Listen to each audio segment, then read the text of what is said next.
اور اس سماعت کے دوران حکومتی موقف نہیں سنا گیا، اٹارنی جنرل کو بولنے کا موقع نہیں دیا گیا۔ حالانکہ یہ روایت ہے کہ جب سماعت میں پٹیشنر کی طرف سے، درخواست گزار کی طرف سے دلائل دیے جاتے ہیں تو اس پر عمومی طور پہ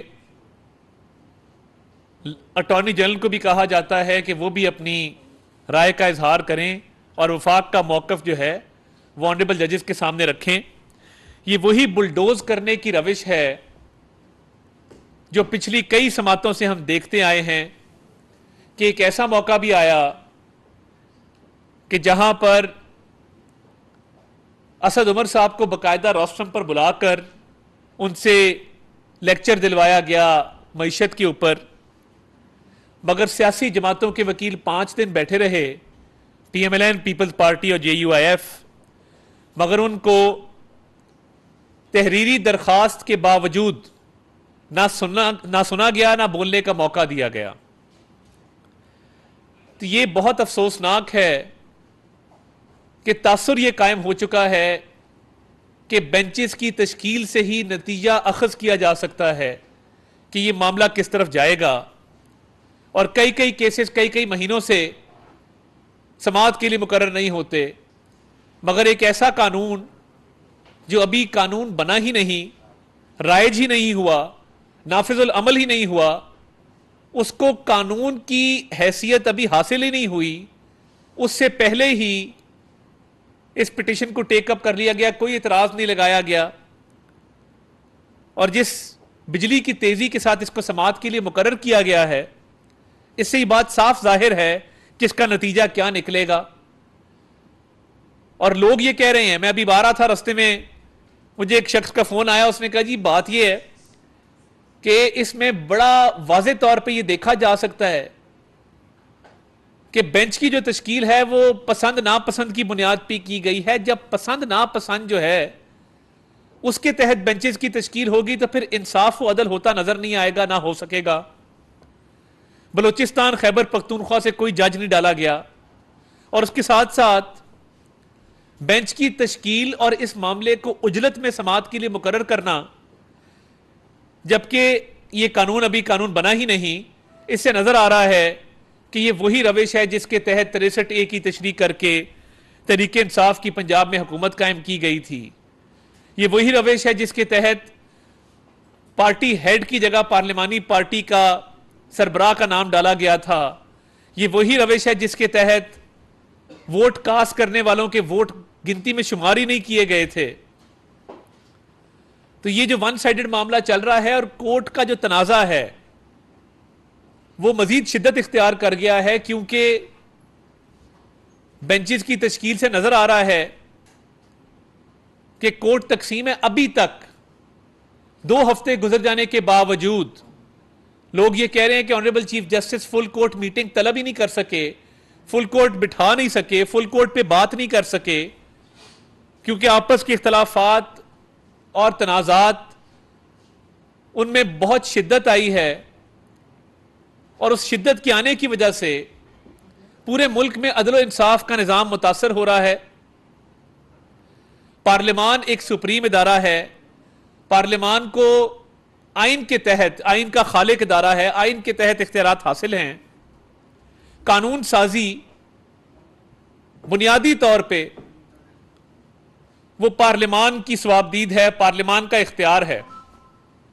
اب اگر ایک تقسیم شدہ سپریم کورٹ جس میں گروپ بندیاں ہیں، جس میں تنازعات ہیں، جس میں آپس کے اختلافات ہیں، وہ ایک پولیٹیکل پارٹی کا موقف آگے لے کر چلے گا اور اس کی خاطر پارلیمان کی جو ایک حیثیت ہے اس کو کمپرومائز کرے گا، تو میں یہ سمجھتا ہوں کہ یہ تو پھر کوئی آج کہہ رہا تھا کہ یہ تو توہین پارلیمان کے مرتکب ہوئے ہیں۔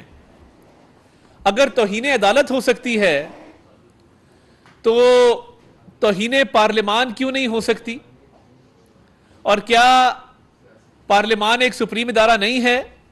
کیونکہ یعنی صاحب آپ کا کیا خیال ہے کہ پارلیمان کی توہین نہیں ہو سکتی اگر توہین عدالت ہو سکتی ہے؟ تو ہمیں تو یہ تاثر مل رہا ہے کہ یہ سارے جو اقدامات کیے جا رہے ہیں کہ یک طرفہ بینچوں کی تشکیل، ایسے کیسز کو اجلت میں سماعت کے لیے مقرر کرنا، آئین کی غلط تشریح کر کے 63A کے تحت کسی ایک پارٹی کی سہولت کاری کرنا، اور اب اس معاملے کو جب ٹیک اپ کیا گیا ہے، پارلیمان کے قانون سازی کے اختیار کو جو چیلنج کیا گیا ہے، یہ توہین پارلیمان ہے، اور پارلیمان کیونکہ سپریم ادارہ ہے تو یہ قابل قبول نہیں ہوگا کہ آپ توہین پارلیمان کیے جائیں اور آپ کا اپنا ادارہ اتنا تقسیم ہو کہ اس کے اندر دو لوگ آپس میں بیٹھنے کے بات کرنے کے روادار نہ ہوں۔ تو تاثر یہ قائم ہوا ہے کہ ایک سیاسی جماعت کو ایک گروہ کی طرف سے سہولت کاری دی جا رہی ہے، اور یہ وکلا کہہ رہے ہیں کہ چیف جسٹس صاحب اور ان کے کچھ ساتھی وہ مکمل طور پہ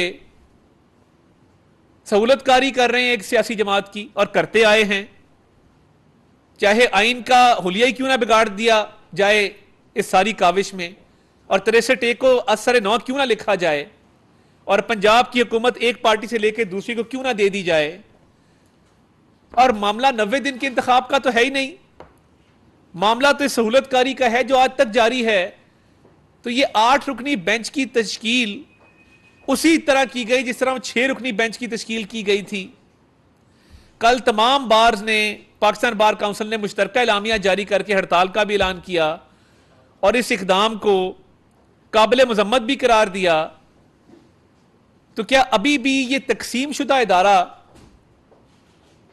جس کے تنازعات حل ہونے کو آ ہی نہیں رہے، وہ مزید اس تنازع کو گہرا کیے جا رہے ہیں، اور ایک سیاسی جماعت جو ہے، فواد چودھری صاحب بار بار جو حمایت میں بیان دے رہے ہیں، ہمیں نظر آ رہا ہے ان کے رابطے ہیں۔ فیصل چودھری جو فواد چودھری کے بھائی صاحب ہیں، وہ پیغام رساں ہیں چیف جسٹس اور تحریک انصاف کے درمیان، وہ ملتے ہیں آنریبل ججز کو جا کے، یہ ہمیں کچھ لوگوں نے بتایا ہے، ہمارے بھی لیگل کمیونٹی میں لوگ بیٹھے ہیں۔ تو یہ پیغام رسانیاں اور یہ سہولت کاریاں جو چل رہی ہیں، یہ روز روشن کی طرح عیاں ہیں، کسی سے ڈھکی چھپی نہیں ہیں۔ پارلیمان کا جو اختیار ہے کہ پارلیمان تو آئین میں بھی تبدیلی کر سکتا ہے کیونکہ آئین کا خالق ادارہ ہے۔ اب اگر جوڈیشری نے ایگزیکٹو کا رول بھی ازیوم کرنا ہے، اس کے ساتھ ساتھ لیجسلیچر کا رول بھی ازیوم کرنا ہے، تو پھر ٹرائیکوٹمی آف پاور اور سیپریشن آف پاور جو آئین کے تحت جس کی ڈویژن اور سیپریشن بڑی کلیئر ہے، وہ کدھر جائے گی؟ یہ انتہائی افسوسناک امر ہے کہ پارلیمان کی قانون سازی کے اختیار پہ آپ نے سوالات اٹھا دیے، اور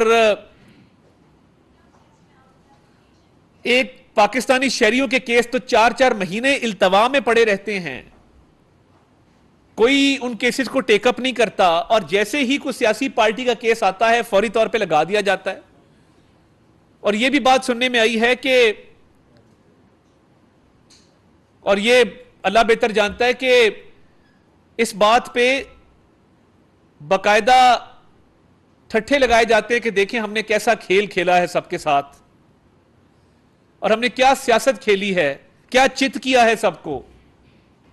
یہ باتیں زبان زدیں عام ہیں، آپ باہر نکل کے دیکھیں تو صحیح کہ پاکستان کی شاہراہوں پہ لوگ کیا باتیں کر رہے ہیں اس ادارے کے بارے میں جو کہ ایک مقدم محترم ادارہ ہے، اور کیا تاثر قائم ہو گیا ہے کہ یک طرفہ انصاف ہے، غیر منصفانہ اقدامات ہیں، اور جانبدارانہ پالیسیاں ہیں جس کے تحت ایک سیاسی جماعت کو تقویت حاصل ہے اور وہی اس سارے معاملے سے فائدہ اٹھا رہی ہے۔ ہم کورٹوں کا احترام کرتے ہیں، عزت کرتے ہیں، ہم نے کبھی کورٹ آرڈرز کو ڈیفائی نہیں کیا، مگر غضب خدا کا کہ جب پارلیمان کے تمام تر حقوق کو سلب کر لیں گے، یہ آئین کی خلاف ورزی ہے کہ آپ پارلیمان کے حقوق اور اختیارات کو سلب کر لیں، ان پہ قدغن لگا دیں اور یک طرفہ طور پہ تمام کاروائیاں چلائیں۔ بینچ کی تشکیل میں فل کورٹ کیوں نہیں بن سکتا؟ سندھ آپ نے بلوچستان کا کوئی جج اس میں شامل نہیں کیا، خیبر پختونخوا کا کوئی جج شامل نہیں کیا، کیا امر مانے ہے؟ کیا پاکستان کے شہری وہ نہیں ہیں؟ اور میں جو یہ پیغام رسانی والی بات کی، یہ اس لیے کی کہ یہ بات ہمارے تک پہنچی ہے کہ روابط ہیں تحریک انصاف کے لوگوں کے ساتھ، یہ تاثر عام ہے۔ اور یہ بات پہلے نہیں ہوئی. میں اس لیے اس بات کو یہ دوبارہ کرنا چاہتا ہوں کہ یہ جو فواد چودھری اور فیصل چودھری کا ایک یہ جوڑی بنی ہوئی ہے، یہ کورٹ کی مینجمنٹ ان کے ذمے ہے، اور یہ تمام تر معاملات لوور جوڈیشری پر بھی ان کے اثرات مرتب ہو رہے ہیں. توشہ خانہ کا کیس دیکھ لیں، التوا کا شکار ہے. ٹیڈین جیڈ کا کیس دیکھ لیں، التوا کا شکار ہے. فورن فنڈنگ کا کیس دیکھ لیں، التوا کا شکار ہے. چودھری پرویز الہی کے خلاف رحیم یار خان شوگر مل کے سکیم کی ہم نے آج سے 4 ماہ پہلے سپریم کورٹ میں درخواست دائر کی تھی. 4 ماہ گزر گئے اس بات کو، وہ آج تک سماعت کے لیے مقرر نہیں کی گئی. ایف آئی اے کا پرچہ ہے، منی لانڈرنگ ثابت ہے، مگر لاہور ہائی کورٹ کے آرڈر کے خلاف اپیل سماعت کے لیے مقرر نہیں کی گئی. یہ کل آئی ہے اور یہ آج لگ گئی ہے، کیونکہ پرویز الہی صاحب فائدہ اٹھا رہے ہیں ساری سچویشن کا. اور یہ بڑے گھمبیر معاملات ہیں. اب کل جو ایک اور چیز منظر عام پہ آئی ہے وہ بڑی اہم ہے کہ عمران خان نے جو ٹیلی تھون کر کے ڈیم فنڈ اکٹھا کیا تھا اربوں روپیہ، وہ اس میں خرد برد اور غبن سامنے آیا ہے. نیب نے اور ایف آئی اے نے تحقیقات کا آغاز کر دیا ہے. اور یہ جو فلڈ کا فنڈ آیا تھا سیلاب زدگان کے لیے، وہ فنڈ اگر چیریٹی میں جائے تو پاکستان کا قانون ہے کہ خیرات میں جانے والے پیسے پہ آپ ایگزیمشن اپلائی کرتے ہیں. آپ ایف بی آر کو لکھتے ہیں کہ جی یہ اس پہ ٹیکس نہ لگایا جائے، یہ اتنی رقم آئی ہے اور یہ فلاں خیراتی ادارے کو جا رہی ہے، فلاں حکومت کو جا رہی ہے، اور یہ سیلاب زدگان کی بحالی کے لیے استعمال ہوگی. اربوں روپیہ ٹیلی تھون سے اکٹھا کیا ہوا وہ یہ کھا گئے ہیں، سیاسی مقاصد کے لیے استعمال کیا ہے. اس کی تحقیقات جاری ہیں. اس میں بھی ہمیں معلومات ہیں کہ انہوں نے پٹیشنز تیار کر لی ہیں کہ اس کو بھی کورٹ سے یہ سٹرائک ڈاؤن کروائیں گے ابتدائی مرحلے پر ہی. تو آپ توشہ خانہ کے تحائف بیچیں، آپ فورن فنڈنگ میں ممنوعہ پیسہ پاکستان لائیں اور اس کو اپنے ذاتی استعمال میں لائیں، بیٹی آپ ڈکلیئر نہ کریں، سیلاب زدگان کے اربوں روپے کھا جائیں اور آپ کو ریلیف دا ریلیف ملے. آج بھی ایک عدالت میں ویڈیو لنک پہ سہولت دی گئی کہ ویڈیو لنک پر یہ ان کی حاضری لگائی جائے. پاکستان کا واحد ملزم ہے جو ویڈیو لنک پہ جس کو یہ سہولت حاصل ہے، کیونکہ سہولت کاری بہت اوپر سے شروع ہو کر نیچے تک جا رہی ہے. اور پارلیمان نے آج منی بل کے اوپر بھی اپنا مائنڈ ڈسکلوز کر دیا. سینٹ کی اور قومی اسمبلی کی فائنانس کمیٹیاں وہ جو الیکشن کمیشن کو 21 ارب روپے دینے کا بل تھا اس کو مسترد کر چکی. اور آج یہ بل جب دونوں کمیٹیوں سے آج سینٹ سے ہو کے، سینٹ کی کمیٹی سے اور قومی اسمبلی کی کمیٹی سے ہو کے واپس قومی اسمبلی میں آئے گا، تو آج قومی اسمبلی میں اس بل پر بحث کرائی جائے گی. کیونکہ ستم ظریفی یہ ہے کہ پارلیمان کے جس اختیار کو چیلنج کیا جا رہا ہے وہ بنیاد ہے پارلیمان کی، کہ پارلیمان ایک قانون ساز، آئین ساز ادارہ ہے، اور اس ادارے کی اپنی ساکھ ادارے کی متاثر ہے. وہاں تقسیم ہے، وہاں پہ سلام دعا اور آپس میں میل جول کے روادار نہیں ہیں، مگر اب پارلیمان پہ یہ قدغن لگائی جا رہی ہے کہ پارلیمان جو ہے وہ قانون سازی نہ کر سکے. تو آج یہ قانون واپس آیا ہے قومی اسمبلی میں، اس پر بحث بھی ہوگی، اس پہ ووٹنگ بھی کرائی جائے گی، اور پارلیمان اس پہ واضح فیصلہ دے گا کہ پارلیمان نے کون سا بل منظور کرنا ہے اور کون سا نہیں کرنا. یہ پارلیمان کے اختیار میں ہے. مگر عمران خان کی سہولت کاری کی جو انتہا ہوئی ہے پاکستان کی جوڈیشل ہسٹری میں، ایسا نہیں دیکھنے کو آیا. ایک سینئر وکیل نے مجھے کال کیا اور انہوں نے کہا کہ یہ جوڈیشل ڈکٹیٹرشپ ہے، اس سے بری ڈکٹیٹرشپ پاکستان کی تاریخ میں نہیں دیکھی، کہ جہاں پہ کالے روبز پہن کر ایک سیاسی جماعت کی خاطر آئین اور قانون کو ذبح کر کے ان کی سہولت کاری میں ان کے حق میں فیصلے دیے جائیں. بہت شکریہ.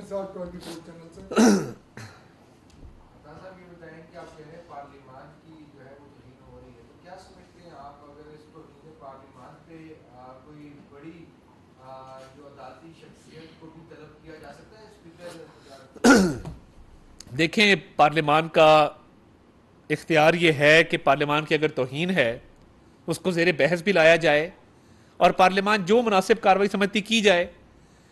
مگر میں یہ سمجھتا ہوں کہ پارلیمان کی توہین جس طریقے سے بار بار کی جا رہی ہے، اس معاملے کو کہیں نہ کہیں رکنا ہوگا اور پارلیمان کو اس پر سٹینڈ لینا ہوگا اور یہ باور کرانا ہوگا کہ وہ ایک سپریم ادارہ ہے۔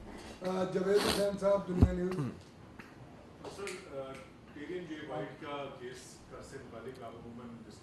جی جو متاثرہ فریق ہے وہ اس کیس میں فریق نہیں ہے، میری بیٹی یہ کلیم نہیں کر رہی کہ وہ بتائے کہ میرا والد ہے، ایسی صورت میں کیا بنیاد بنتی ہے جس سے یہ فیصلہ چاہتے ہیں کہ بہت اچھا سوال ہے آپ کا۔ پاکستان کے قانون میں آپ کو سیاست کرنے کے لیے اپنے تمام تر اثاثہ جات کو، اپنے تمام تر تفصیلات کو ڈکلیئر کرنا پڑتا ہے۔ تو یہ بیٹی کے حق کا کیس نہیں ہے۔ بیٹی اگر حق کے لیے کیس کرتی تو وہ عدالت سے رجوع کرتی کہ اسے کہیں کہ یہ مجھے اپنی بیٹی مانے۔ یہ نان ڈیکلریشن اور مس ڈیکلریشن کا کیس ہے کہ ایک وزیر اعظم نے بیٹے سے تنخواہ نہیں لی، اس کو گھر بھیج دیا گیا، ڈسکوالیفائی کر دیا گیا۔ تو ایک وزیر اعظم نے بیٹی ڈکلیئر نہیں کی ہے جو کہ اس کو قانون کے مطابق ڈکلیئر کرنی چاہیے تھی۔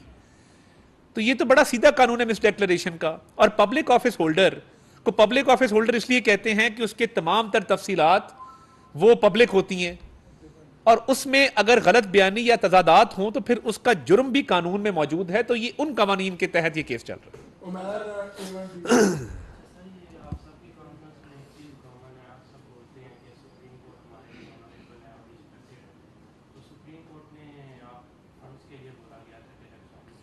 جی دیکھیے، بات یہ ہے، سپریم کورٹ نے جو احکامات جاری کیے وہ پارلیمان میں اس کو زیر بحث لایا گیا۔ یہ کوئی خزانہ تو نہیں ہے کہ تجوری کھولی اور پیسے پکڑ کے الیکشن کمیشن کو پارسل بھیج دیا، نہ اس کی کوئی کنجی ہے جس کے کھول کے تو خزانے میں سے پیسے ٹرانسفر ہوتے ہیں۔ اس کا باقاعدہ ایک نظام ہے، اس کے بجٹ بنتے ہیں، اس کی پروسیجرز ہیں، اس کی اپروولز ہیں۔ پارلیمان نے بہتر سمجھا کہ اس کو بل کی شکل میں پارلیمان کے سامنے لایا جائے اور اس پہ ووٹنگ کرائی جائے، تو اس پہ ووٹنگ ہوگی۔ تمام تر ایکسپینڈیچر وہ کابینہ اس کی اپروول دے یا وہ سرکار دے، وہ جاتا تھرو پارلیمان ہے، ایک ایک کٹ موشن پہ باقاعدہ ووٹنگ ہوتی ہے۔ تو یہ پارلیمان سپریم ادارہ ہے، اگر وہ یہ فیصلہ کرتے ہیں کہ یہ فنڈ نہیں دینے تو یہ فنڈ نہیں جائیں گے، کیونکہ اس سال پروویژن نہیں تھی۔ اگلے سال جو اگلے مالی سال میں جون کے بعد پروویژن رکھی جانی تھی عام انتخابات کے لیے۔ تو یہ پارلیمان کی ثوابدید ہے، اس میں کورٹ کی انٹرفیئرنس نہیں ہو سکتی اور کورٹ کو مداخلت کرنی بھی نہیں چاہیے۔ جاوید حسین صاحب، منی بل جو ہے وہ بھی مسترد کیا جاتا ہے، منی بل لے کر آ رہی ہے، اس بل کے مسترد ہونے پہ یہ ثبوت کیا جائے کہ عدم اعتماد ہوگا؟ نہیں، دیکھیں، جب منی بل آتا ہے اور اپوزیشن کی طرف سے مخالفت کی جاتی ہے اور کہا جاتا ہے کہ جی منی بل پاس نہیں ہونے دیں گے، تب تو یہ تصور کر لیا جاتا ہے۔ مگر اس کیس میں پارلیمان ایک منی بل لائی ہے اس کی اسکروٹنی کرنے کے لیے، اور پارلیمان کی دانست میں یہ ایکسپینڈیچر اس وقت کرنا نہیں بنتا، تو وہ پارلیمان کی ثوابدید ہے، اس کا عدم اعتماد سے کوئی تعلق نہیں۔ بہت شکریہ۔ رضا عابد صاحب، سینئر جرنلسٹ، روز ٹی وی۔ میرا سوال یہ کہ جو آپ کہتے ہیں قابل قبول نہیں ہے، سپریم کورٹ فیصلے دیتی جا رہی ہے، آپ کہہ رہے ہیں قابل قبول نہیں ہے، تو کریں گے کیا؟ تو کیا ہوگا؟ پارلیمان بھی فیصلے کیے جا رہی ہے، وہ ان کو بھی قابل قبول نہیں ہے۔ تو پارلیمان نے ایک قانون بنایا جس کے تحت بینچز کی تشکیل کے لیے 3 رکنی کمیٹی بنائی جانی تھی اور 3 رکنی کمیٹی نے فیصلے کرنے تھے۔ اب حالات یہ ہیں کہ اس کو اوور رول کرنے کے لیے یہ کانفلکٹ آف انٹرسٹ ہے کہ جہاں پہ چیف جسٹس کی اپنی پاورز کنٹریل ہو رہی ہیں اور سپریم کورٹ کی پاورز میں اضافہ کیا جا رہا ہے، وہ اس پہ خود جج بن کے بیٹھ گئے۔ ان کو تو خود بیٹھنا نہیں چاہیے تھا، ریکیوز کر دینا چاہیے تھا۔ کچھ فیصلے وہ کر رہے ہیں، کچھ پارلیمان کر رہے ہیں۔ اب دیکھتے ہیں کہ سپریم ادارہ کون ہے اور کس کے فیصلے آخر پہ مانے جائیں گے۔ آخری سوال عمر بٹ کو، سینئر موسٹ جرنلسٹ۔ سر، آپ مطلب قانون ساز اسمبلی جو ہے وہ سب سے سپریم ہے، قانون بنانا بھی جو ہے وہ اسمبلی کا ہی کام ہے۔ اگر سپریم کورٹ جو ہے ہر کام میں انٹرفیئر کرے گی تو پھر اسمبلی کو آپ لوگ بند کر دیں، آپ کیا ایکشن لیں گے سپریم کورٹ کے خلاف؟ دیکھیے قانون تو بڑا کلیئر ہے، آئین میں پارلیمان قانون ساز آئین ساز ادارہ ہے، پارلیمان جو کہے گا وہی ہوگا۔ عدالت نے اپنے آپ کو متنازع کیا کہ عدالت کے اپنے ججز میں تقسیم ہے، ان کے فیصلے غیر منصفانہ ہیں، ایک پارٹی کی سہولت کاری ہر فیصلے سے نظر آ رہی ہے، تو ایسے فیصلوں پہ عمل درآمد کون کرے گا؟ بہت شکریہ۔